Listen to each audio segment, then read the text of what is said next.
하나님은 사람에게 자신의 일을 맡길 때 일단 한번 맡겨서 그가 하는 일을 그냥 두고 보시는 것이 아니라 계속 함께 하시면서 또 어떻게 할지 알려주시면서 능력 주시면서 이루는 것을 볼 수가 있습니다. 떨기나무에서 모세를 만나신 하나님이 모세에게 명령하여 애굽에 들어가서 그의 백성을 불러내서 가나안으로 들어가라라고 말씀하셨는데 그 일을 그저 모세에게 맡겨둔 것이 아니라 하나님이 친히 행하여 가시는 모습을 볼 수가 있습니다. 모든 일의 시작은 하나님의 말씀을 듣는 것으로부터 시작됩니다. 오늘 1절의 말씀에 보면 여호와께서 모세에게 이르시되, 출애굽기를 통해서 가장 많이 나오는 말씀이 바로 이 말씀입니다. 여호와께서 모세에게 이르시되. 오늘 본문의 이 말씀이 1절, 2절, 10절, 13절, 28절, 29절 직접적으로 이렇게 말씀이 나오는 것만 해도 오늘 말씀만 해도 6, 7군데 여호와께서 모세에게 이르시되 이런 말씀이 나옵니다. 그리고 오늘 보았던 6장 1절도 이렇게 말씀이 시작되고 7장 1절도 보면 여호와께서 모세에게 이르시되 8장 1절도 여호와께서 모세에게 이르시되 9장 1절도 그렇습니다. 10장 1절, 11장 1절, 12장, 13장, 14장까지 계속해서 여호와께서 모세에게 이르시되 14장이 바로 홍해가 갈라지는 사건이 나오는 말씀이거든요. 그리고 그 큰 기적을 보고 한 15장부터는 이제 여호와께서 모세에게 이르시되라는 그 말씀보다는 하나님이 많은 일을 하시는 그것을 기록하고 그리고 다시 20장에 가서 십계명을 주실 때 다시 여호와께서 모세에게 이르시되 하면서 10가지 계속 그 말씀을 여호와께서 모세에게 이르시되 이 말씀을 계속하는 것을 우리가 볼 수가 있습니다. 야오메르 야훼 엘 모세 히브리어로는 그렇게 됩니다. 바로 아마르 이라면 말하다는 거거든요. 야오메르 야훼 하나님이 엘에게 모세 하나님이 모세에게 이르시되 이 말씀이 계속해서 나오는 것입니다. 우리가 앞으로 보겠지만은 애굽에 대하여 10가지 재앙을 하나님이 일으키실 때도 매번 10가지 재앙 때마다 그때마다 여호와께서 모세에게 이르시되 이 말씀이 계속 나오는 것을 알 수가 있습니다. 모세는 무엇보다 뛰어난 것은 그가 자질이 있거나 그런 것이 아닙니다. 이미 나이가 연로하고 그의 가족도 내세울 게 없습니다. 그러나 모세의 장점은 모세가 가진 권능은 바로 그 지팡이에 하나님의 권능이 임하여 하나님의 지팡이라고 이야기하고 있고 그리고 모세는 무엇보다도 여호와를 대면에서 보았다. 누구보다도 성경에 이 모세보다 더 하나님과 대면에서 이야기하고 여호와는 모세에게 이르고 모세는 여호와께 여쭈고 이렇게 말씀이 계속되는 것은 이 모세밖에 없습니다. 하나님이 일을 맡길 때 무엇보다도 그의 일을 이루실 때 그 출발은 하나님의 계시입니다. 하나님이 알려주시고 지시하시고 어디로 가라 하시고 어떻게 하라 하시고 하나님이 마음에 그 말씀을 주시는 것입니다. 친히 우리 육성에 들려주지는 않지만은 우리의 심령의 감동으로 또 우리의 마음의 확신으로 하나님이 알려주셔서 우리가 일을 이루어 가는 것입니다. 이제 내가 바로에게 하는 일을 내가 보리라 라고 이렇게 1절에 계속해서 말씀하고 있습니다. 바로 여호와께서 모세에게 이르되 이제 내가 바로에게 하는 일을 내가 보리라.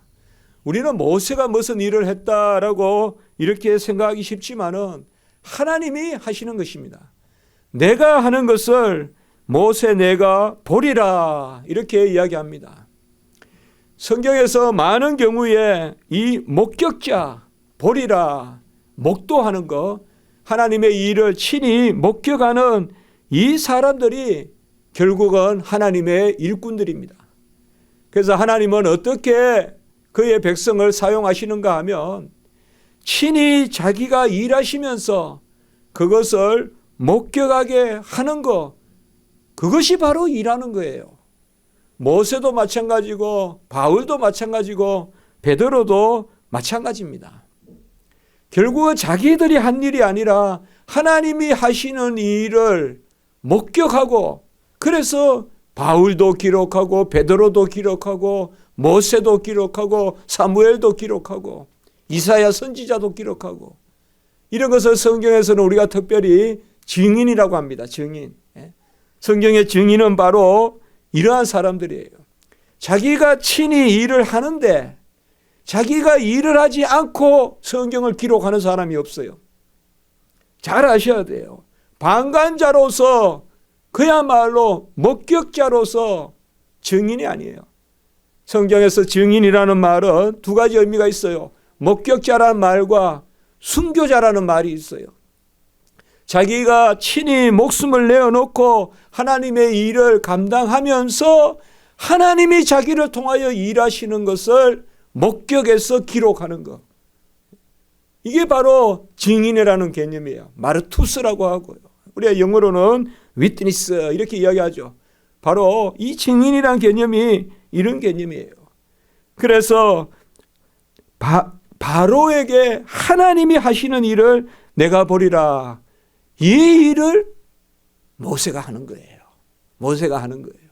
그래서 우리는 모든 하나님의 일꾼은 바로 증인이 되는데, 이 하나님이 오늘 계속되는 1절의 말씀, 강한 손으로 말미암아 바로가 그들을 보내리라. 그리고 강한 손으로 말미암아 바로가 그들을 그의 땅에서 쫓아내리라. 제가 성경 처음 읽었을 때 이 말씀이 처음에 잘 이해가 안 됐어요. 바로가 그의 땅에서 쫓아낸다. 바로는 이스라엘 백성을 내보내기 싫잖아요. 그 종살이하는 백성들이 있어야 되잖아요. 하나님이 얼마나 바로를 재촉했으면 나중에는 그냥 이스라엘 백성이 가기 싫어도 나가게끔 그냥 내쫓아냈다 이 말이에요. 그게 오늘 1절의 말씀이에요. 하나님이 하시니까 10가지 재앙을 내리시니까 하나님의 그 강한 손으로 역사하니까 바로가 그냥 안 나가려고 해도 이제 안 나갈 수 없게끔 막 가축도 주고 재물도 주고 해서 제발 좀 나가달라고 내쫓아내듯이 그렇게 내보내겠다. 이 하나님이 하시는 일이 참 이렇습니다. 어떻게 보면 우리가 이 공로가 없는 거예요. 바로가 그냥 내쫓듯이 그렇게 강하게 강한 손으로 내보내리라라고 이렇게 말씀하고 있습니다. 오늘 6절에 보면 이 1절의 강한 손과 6절에 보면 편팔로, 이 두 가지에서 우리는 뭘 알 수가 있겠습니까?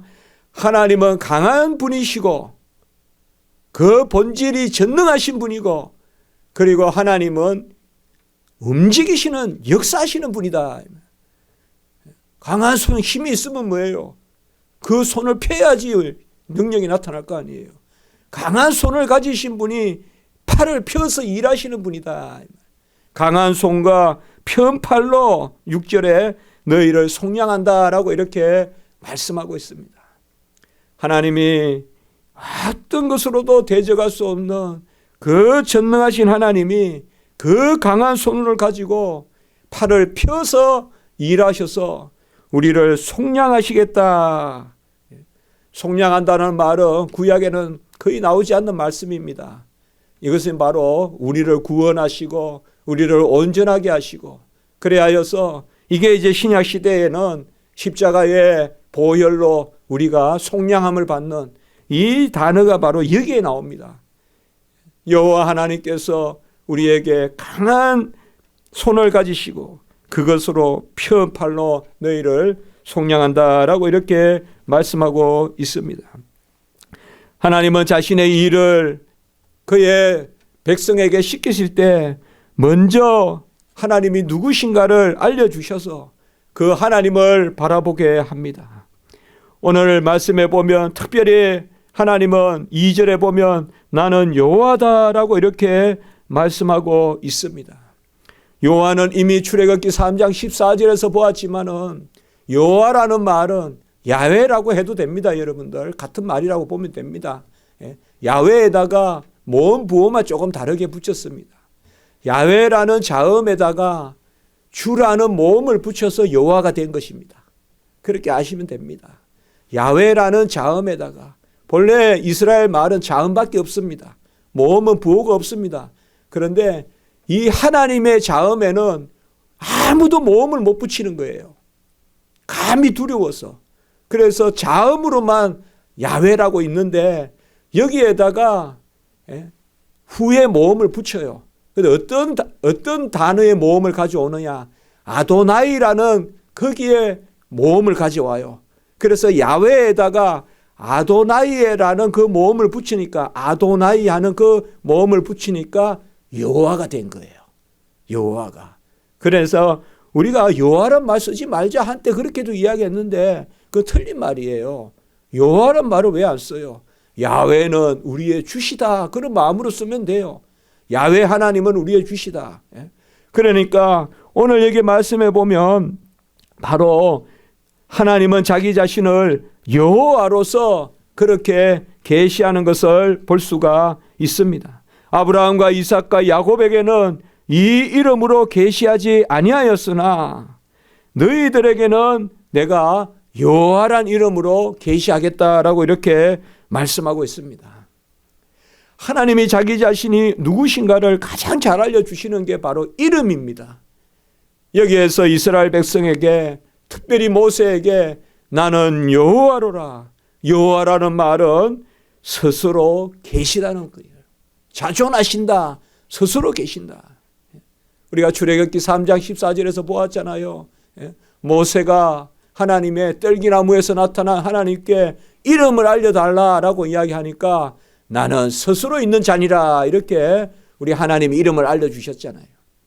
자존하시는 분, 아무 것에도 기대어 계시지 않는 분, 그러니까 어떤 외부적인 것에도 간섭을 받지 아니하시는 분, 그러니까 변함이 없으신 분, 영존하신 분, 무한하신 분, 전능하신 분, 전지하신 분, 그분이 바로 스스로 계신 하나님이십니다. 세상의 모든 이방신은 다 누구에 가서 태어났고 뭘 먹고 살고 어느 때가 되면 죽고 하는 그런 유한한 인생이지만 우리 하나님은 그렇지 않다 이 말이에요. 스스로 계신 하나님, 그가 우리의 주가 되신다. 그 이름으로 지금 알려주시는 거예요. 내 이름은 여호와니라라고 그렇게 알려주시는 거예요. 2절과 3절에서 알려줍니다. 우리가 신앙생활 하면서 참 우리가 어떤 사람한테 의지해요. 그 사람한테 부탁했어요. 그런데 그 사람은 약하고 그 사람도 어떤 환경에 지배당하고 있고 내가 정말 따라다니는 사람인데 그 사람이 어느 순간 사고 날 수도 있고 그렇지 않습니까? 그러나 내가 믿는 하나님은 스스로 계신 하나님, 자존하시는 하나님, 그 이름을 우리가 마음에 담으면 아무 두려움이 없고 스스로 계시니까 말이죠. 어떤 시간이나 공간이나 여건이나 이런 데 지배당하지 아니하시는 하나님이시니까 그 하나님이 모세 너를 돕겠다 이렇게 말씀하시는 것입니다. 나는 여호와니라. 그리고 두 번째 또 누구신가? 오늘 3절에 보면 나는 전능의 하나님이다 이렇게 말씀하십니다.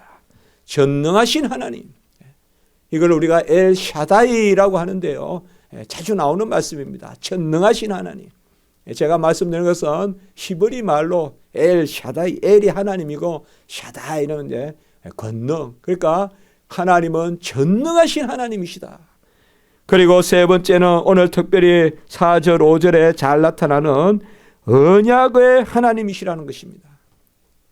바로 약속을 하시고 그 약속을 친히 이루시고 오늘 4절의 말씀에 보면 가나안 땅을 주시기로 약속하시고 5절에 보면 나의 언약을 기억하노라.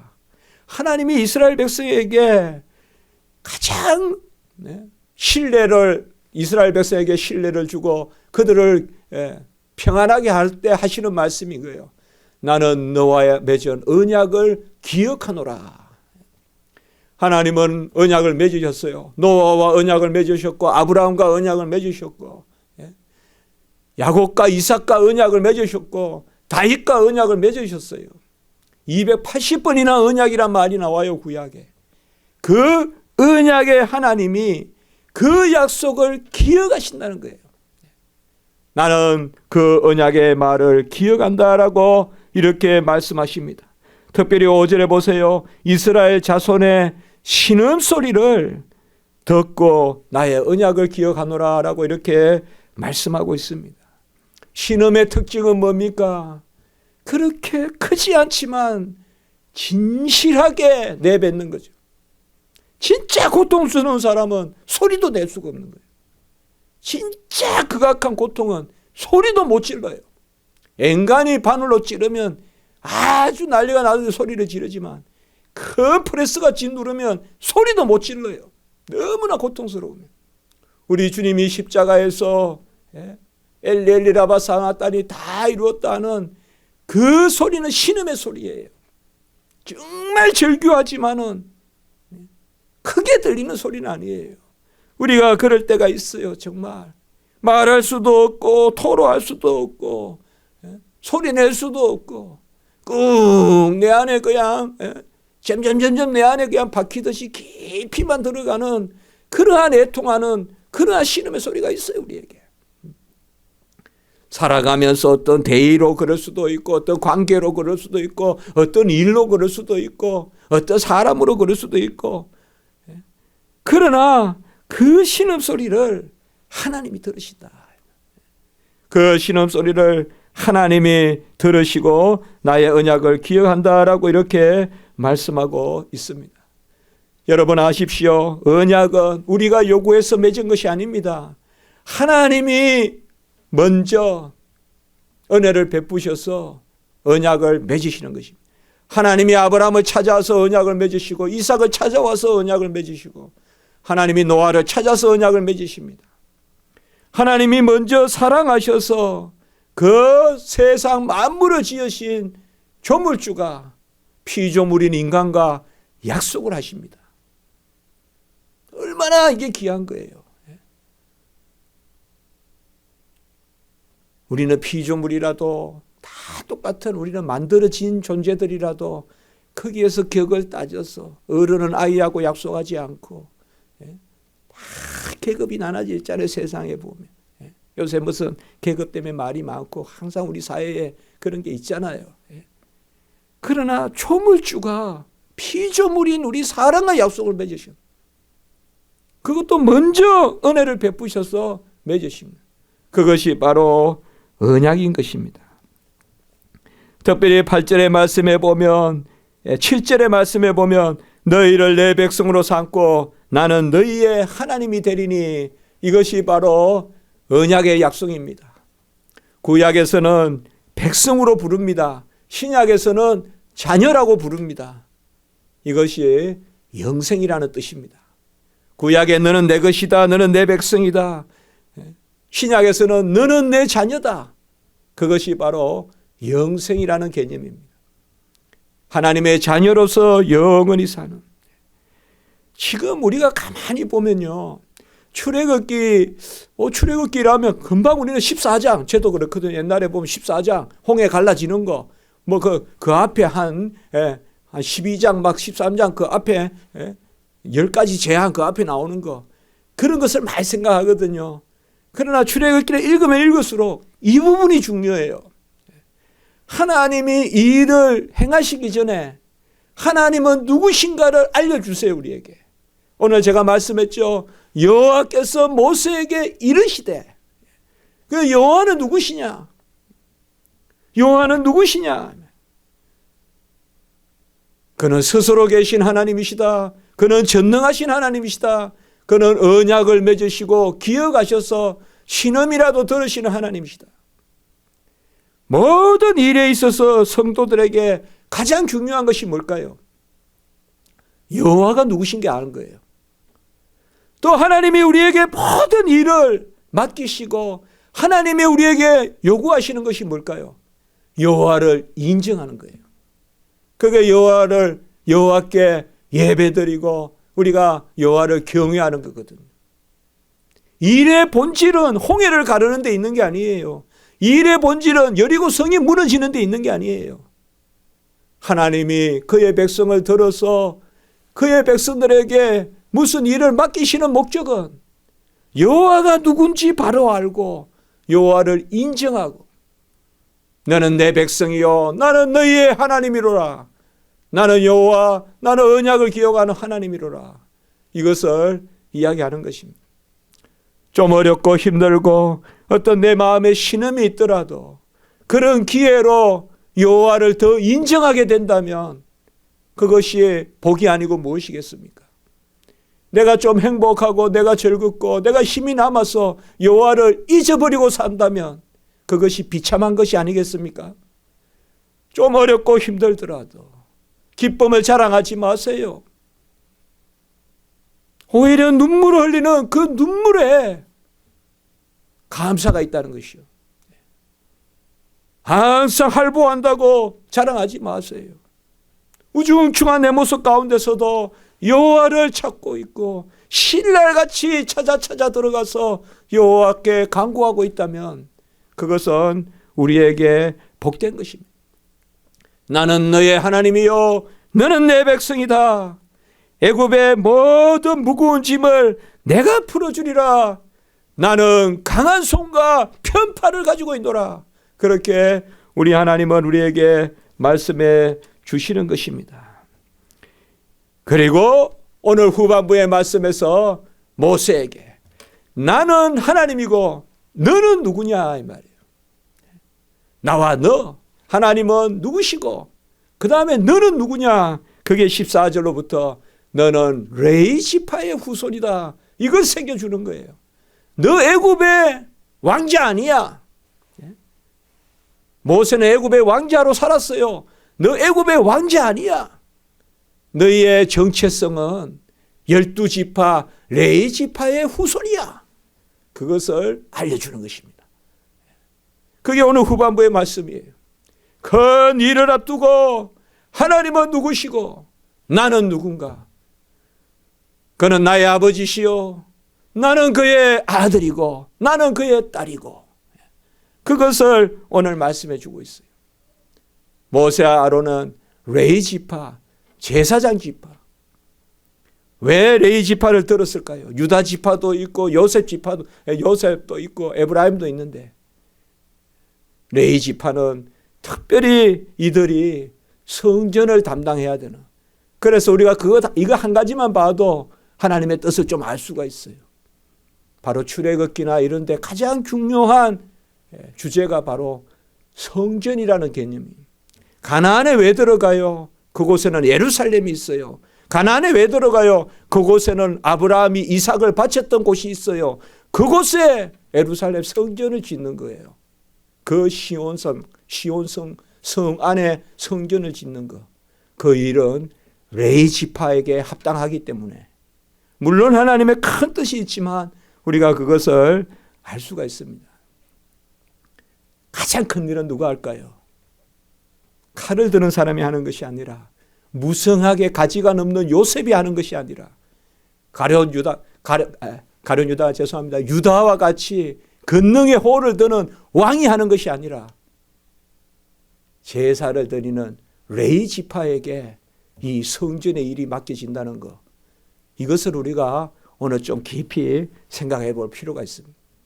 이 출애굽기를 읽으면서 이 앞부분의 말씀은 잘 아까도 말씀드렸지만은 조금 이렇게 숨어 있을 수 있는데 이 앞부분의 말씀이 너무나 중요해요. 우리가 이 말씀을 바로 알아야 바위에서 물이 나게 해주시고 만나와 메추라기가 하늘에서 뚝뚝 떨어지게 해주시고 그래서 먹여주시고 그리고 시내산에서 율법을 주셔서 그저 막 살지 않게 하고 하나님의 말씀으로 살게 하시는 그러한 하나님의 뜻을 알게 되는 것입니다. 오늘 말씀을 이제 마치면서 우리가 기억할 것은 하나님은 누구신가? 스스로 계신 하나님, 변개치 않는 하나님, 전능하신 하나님. 그 하나님이 언약의 하나님이시다. 우리를 꼭 붙들어 싸매 주시고 환난에서 건져 주시고 우리는 연약하고 부족하지만 우리가 신음소리라도 낼 때 그 신음이 내 속에 잠기는 들리지도 않는 그런 신음소리라도 낼 때 하나님이 우리를 잘 들으셔서 인도해 주신다. 이 말씀이 오늘 성도님들께 은혜가 되기 바라는 것입니다. 기도드리겠습니다. 거룩하고 자비로우신 하나님 아버지, 모세를 들어서 일하신다고 저희들 생각하지만 하나님이 친히 하시고 그 일의 목격자로 증인으로 모세를 세우셨음을 오늘 말씀 가운데 배우게 하시니 감사합니다. 하나님이 누구신지 먼저 정확하게 우리가 여호와를 믿고 고백하고 인정하게 하시고, 그리고 내가 누군지를 돌아보아 감사하는 그런 성도의 삶이 우리 가운데 있게 해 주시옵소서. 우리 가운데 신음이 많습니다. 주여 불쌍히 여겨주시고, 우리 교회의 신음, 한국교회의 신음, 한국사회의 신음, 세계적인 신음소리가 많습니다. 하나님 아버지여 불쌍히 여겨 주시옵소서. 우리 성도님들 기도하며 하나님 앞에 매달릴 때 하나님 불쌍히 여겨주시고 동행하시고, 일체 모든 것을 내려놓고 여호와만 인정하고 여호와만 앙망하며 여호와의 강한 손과 편팔의 기적을 바라보고 그 가운데 하나님께 손을 드는 우리 성도님들 되게 해 주시옵소서. 구주 예수 그리스도의 이름으로 감사하며 기도드리옵나이다. 아멘.